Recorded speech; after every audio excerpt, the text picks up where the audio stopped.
अस्सलाम वालेकुम, welcome back to new video. Study in Finland के हवाले से ये बहुत इंपॉर्टेंट वीडियो है। इस वीडियो में मैं 7 ऐसे क्वेश्चंस जो हर स्टूडेंट जानना चाहता है, जिनके आंसर उसके बारे में मैं बात कर रहा हूँ। वो कौन से क्वेश्चन है? Question number 1, why to study in Finland. Question number 2, Finland study visa cost. Question number 3, how to select your university. Question number 4, can we manage our fees in Finland during studies. Question number 5, when admissions will be open in Finland. And question number 6, can I get scholarship in Finland. And question number 7 जो सबसे important है, do I need any consultant to apply for study in Finland. अगर आपने इन questions के proper answer देखने हैं या सुनने हैं तो ये वीडियो आपके लिए है, ठीक है। बगैर टाइम ज़ाया किए मैं वीडियो की तरफ लेके जा रहा हूँ।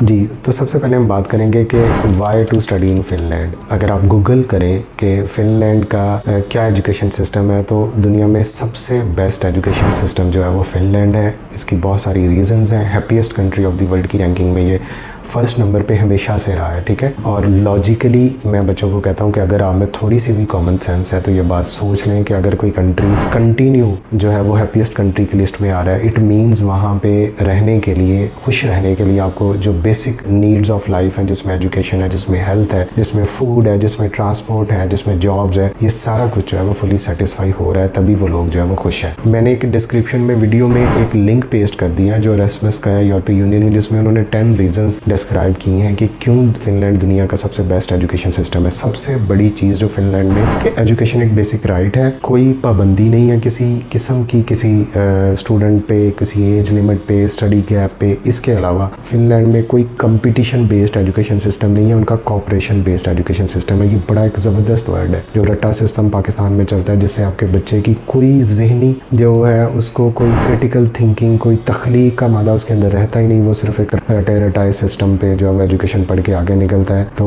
फिनलैंड का सिस्टम इसके टोटली ऑपोजिट है। कोई कंपटीशन, कोई एग्जाम, कोई स्कोर्स इस तरह का वहाँ के बच्चों में ना कोई इंफीरियरिटी कम्प्लेक्स है और ना ही होगा। ये मैं इसको यहाँ पे समराइज करूंगा। इसके बेनिफिट्स आपने देखने हैं, बड़ा ऑथेंटिक लिंक मैंने जो है वो यहाँ डिस्क्रिप्शन में वीडियो के पेस्ट कर दिया है। अब दूसरा क्वेश्चन आता है फिनलैंड स्टडी वीज़ा कॉस्ट, कि फिनलैंड में क्या कॉस्ट आएगी। लेकिन जब भी मेरे से कोई बच्चा कॉन्टैक्ट करता है तो मैं उसको बोलता हूँ कि फिनलैंड में आपको जाने के लिए कम से कम जो आपके पास बजट होना चाहिए वो 25 लाख का बजट होना चाहिए। आजकल के जो हालात चल रहे हैं पाकिस्तान में, यूरो का जो रेट चल रहा है, ये कॉस्ट कैसे वेरी करती है। ये कॉस्ट आपकी, मैं कहता हूँ कि सिर्फ जो है वो 5 लाख मिनिमम भी हो सकती है और मैक्सिमम में अगर हम जाएं तो ये 40 लाख तक भी जा सकती है। अब ये इतना डिफरेंस क्यों ज़्यादा है? देखें, फिनलैंड की यूनिवर्सिटीज़ की जो फीस है इन नॉन यूरोपियंस के लिए, अभी तक जो मैंने ऑब्जर्व की है वो 7,000 से स्टार्ट होती है, 10,000, 11,000, 12,000 यूरोज पर ईयर, ठीक है। एक साल की फीस इतनी जाती है।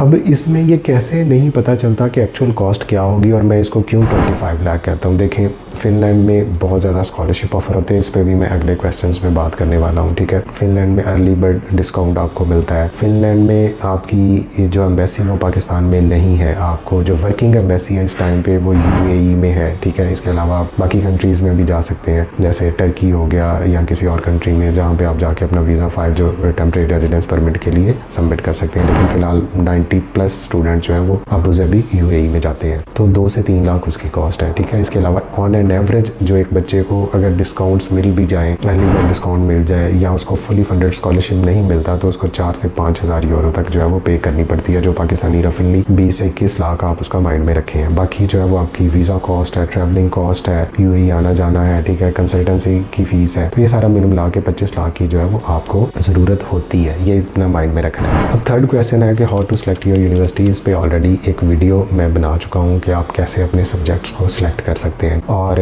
उसका लिंक भी इस वीडियो की डिस्क्रिप्शन में अवेलेबल है। इन्हीं की वेबसाइट है studyinfo.fi, जहाँ पे जाके आपने बहुत ज़्यादा फिल्टर्स हैं, उन फिल्टर्स को यूज़ करते हुए आप अपने सब्जेक्ट्स को सॉर्ट आउट कर सकते हैं। जो बच्चे इतने एलिजिबल हैं कि अपने सब्जेक्ट्स कैसे ढूंढने हैं या वो फिनलैंड के लिए अपना इंटरेस्ट रखते हैं, उसमें मैंने सारा आपको एक कंप्यूटर स्क्रीन पे करके दिखा दिया है कि कैसे आप जो है वो अपना ढूंढ सकते हैं अपने रेलिवेंट सब्जेक्ट, ठीक है। और यहाँ पे भी वीडियो के ऊपर इसका लिंक आ रहा है उस वीडियो का, जहाँ पे मैंने ये सारी इन्फॉर्मेशन आपको बता दी है। अब नेक्स्ट क्वेश्चन है, can we manage manage our in fees during studies in Finland, ठीक है। तो क्या हम अपनी अगली फ़ीस मैनेज कर लेंगे? तो मैं यहाँ पे आपको एक रफ सा फार्मूला बताता हूँ कि फिनलैंड में आपके पास 30 घंटे पर वीक जो है वो आपको लीगली अलाउ है, ठीक है। वहाँ पे जो वेज रेट चल रहा है वो 7 यूरो से लेके 11 यूरो पर आवर जो है वो वेज रेट है। हम एस्टिमेट इसको एवरेज 9 यूरो कहते हैं, ठीक है। तो इसके हवाले से अगर हम बात करें तो आप अगर 30 घंटे पर वीक आपको अलाउ है तो 9 यूरो आपकी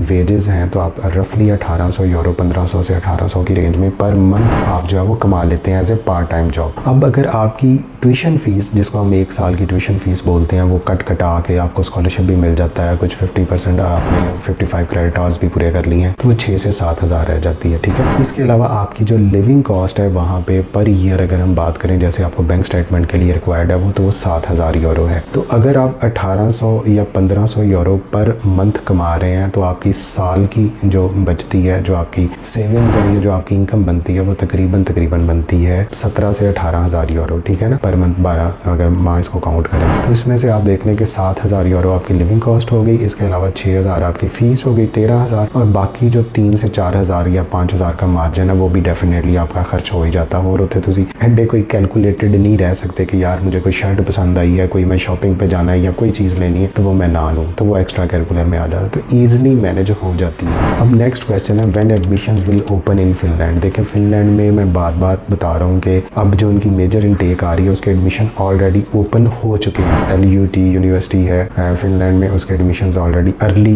एडमिशंस ओपन हैं। इसके अलावा जो बाकी सारी यूनिवर्सिटीज़ हैं, बैचलर्स के मोस्टली एडमिशन जो हैं वो 3 से 17 जनवरी के दरमियान ओपन होंगे, और मास्टर्स के एडमिशन जो है वो अभी से ओपन है, और इसके अलावा 30 नवंबर को ओपन हो रहे हैं। तो जो बच्चे भी इंटरेस्टेड हैं वो अपनी कमर बांध लें कि कौन कौन सी उनको चीज़ें जो है वो उससे पहले रिक्वायर्ड है। अब नेक्स्ट क्वेश्चन जो हर बच्चा पूछना चाहता है, जी फुली फंडेड स्कॉलरशिप मुझे चाहिए sir, can I get scholarship in Finland? तो भाई मेरी बात सुन लें, स्कॉलरशिप का लफ्ज़ बहुत चार्मिंग लगता है, लेकिन स्कॉलरशिप पाने के लिए आपको भी चार्मिंग होना होगा। चार्मिंग में सिर्फ ये मुराद नहीं है कि आपने रट्टा सिस्टम से 3.9 CGPA ले ली। एक बात मैं बता दूं, फिनलैंड में बैचलर के लिए एलिजिबिलिटी में मोस्टली जो यूनिवर्सिटीज़ है वो 55%, लेकिन कुछ यूनिवर्सिटीज़ का क्राइटेरिया 45% भी है। आइल्स मस्ट है, 6 band for bachelor admissions not less than 5.5। अगर PTE की बात करें तो 58 नॉट लेस देन 55।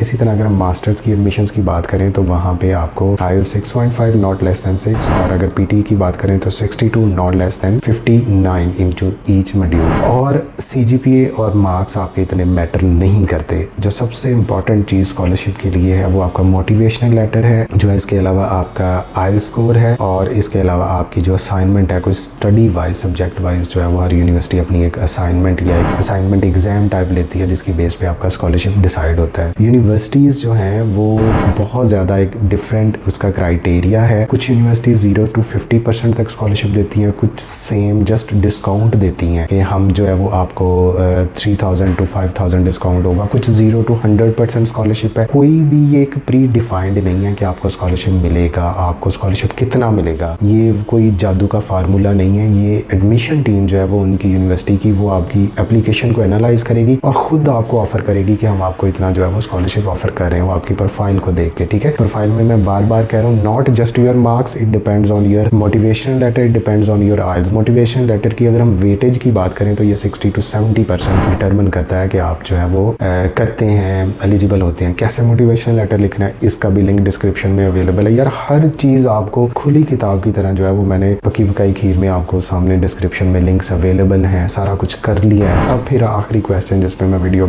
खत्म करूंगा कि do I need consultant to apply for Finland? मेरा इसमें सिंपल आंसर है कि नहीं, लेकिन वो शर्त ये सुन लें कि आप में इतना दम होना चाहिए कि आप में इतनी एलिजिबिलिटी है, आप इतना सर्च आउट कर सकते हैं, आपको मोटिवेशन लेटर लिखने की बहुत अच्छी कैपेसिटी है, सारा कुछ आपके अंदर वो एलिजिबिलिटी है कि मैं जी स्कॉलरशिप को ढूंढ सकूँ, मैं स्कॉलरशिप अप्लाई कर सकूँ, मेरा यूनिवर्सिटी सर्च आउट कर सकूँ, अपना दिमाग खपा सकूँ। अगर आप ये नहीं कर सकते तो मेरे जैसे हज़ारों कंसल्टेंट बैठे हैं जो पैसे लेके आपकी हेल्प आउट करने में रेडी हैं, ठीक है। पैसे ज़रूर लेते हैं, फ्री वाली चीज़ को लोग बहुत ग्रांटेड लेते हैं। फ्री में वही है जो यहाँ पे आपको सारी इन्फॉर्मेशन बता दी है, ठीक है, आपको हर चीज़ का लिंक भी प्रोवाइड कर दिया, लेकिन इसके बाद हमारे बच्चों में वो कॉन्फिडेंस लेवल है ही नहीं। हमारे इस रटे सिस्टम ने बच्चों को वो लकीर का फ़कीर बना दिया है कि आप एक पेज पे सिग्नेचर भी करने लगे हो तो 100 दफ़ा 10 लोगों से पूछते हैं कि कहाँ पे सिग्नेचर करने हैं। तो फिर डेफिनेटली आपको कंसल्टेंट की ज़रूरत है, वो आपको हेल्प आउट कर देगा, क्योंकि उसका काम है, एक्सपीरियंस है, उसने यही काम करना है, यहीं से उसने जो है वो आगे बच्चों के एडमिशन्स करवाने हैं। तो फिनलैंड की कंसल्टेंसी के लिए अगर आप हमसे रब्ता करना चाहते हैं तो ये नंबर ऊपर चल रहा है। एक मेरे चैनल पे वीडियो भी मौजूद है कि हम कैसे कंसल्टेंसी प्रोवाइड करते हैं, वो भी कल आपको उसका लिंक जो है वो मेरे चैनल पे आ जाएगा। और दूसरी बात ये याद रखें कि सबसे इंपॉर्टेंट चीज़ जो है वो आपकी प्रॉपर एप्लीकेशन है। अगर आपका फिनलैंड में एडमिशन हो जाता है तो आप अपने बीवी बच्चों को भी लेके जा सकते हैं, आप अपने अम्मी अब्बू को भी विजिट पे बुला सकते हैं, उनको भी यूरोप घुमा सकते हैं, जिसमें 29 कंट्रीज़ जो है वो शेंजन जोन में आती हैं। तो अपनी ज़रूर ख्वाहिश रखें, बाहर जाने की ख्वाहिश को पूरा करें तो आपको ज़रूर कामयाबी मिलेगी। पहले मैं वही कहता हूँ कि जो करना नहीं, जिस गली की तरफ जाना है उसकी राह देखेंगे, उसके लिए कोशिश करेंगे तो फिर ही आपको कामयाबी मिलेगी। पकी पकाई खीर नहीं मिलनी, पकी पकाई देखें सिर्फ उस टाइम पे दस्तयाब हैं जब आपको भी पता है, ठीक है। तो पकी पकाई देगों की बजाय पकी पकाई खीर अगर कंसल्टेंसी के लिए लेनी है फिर भी आप हमसे रब्ता ना करें। हमारे कंसल्टेंसी प्रोसेस में ये 2 वे प्रोसेस है, बच्चा भी साथ में पूरा इन्वॉल्व होता है, उसको भी पता होता है कि कहाँ पे क्या अप्लाई हो रहा है, क्या प्रोसेस चल रहा है। जो भाई मेरे से नाराज़ है उनके लिए मैं सॉरी करता हूँ, और जो खुश हैं उनके लिए मैं दुआ करता हूँ कि आगे जाके वो आगे मज़ीद कामयाब हों और कभी कंसल्टेंट्स को भी जो है वो प्लस पॉइंट दे दिया करें। Thank you.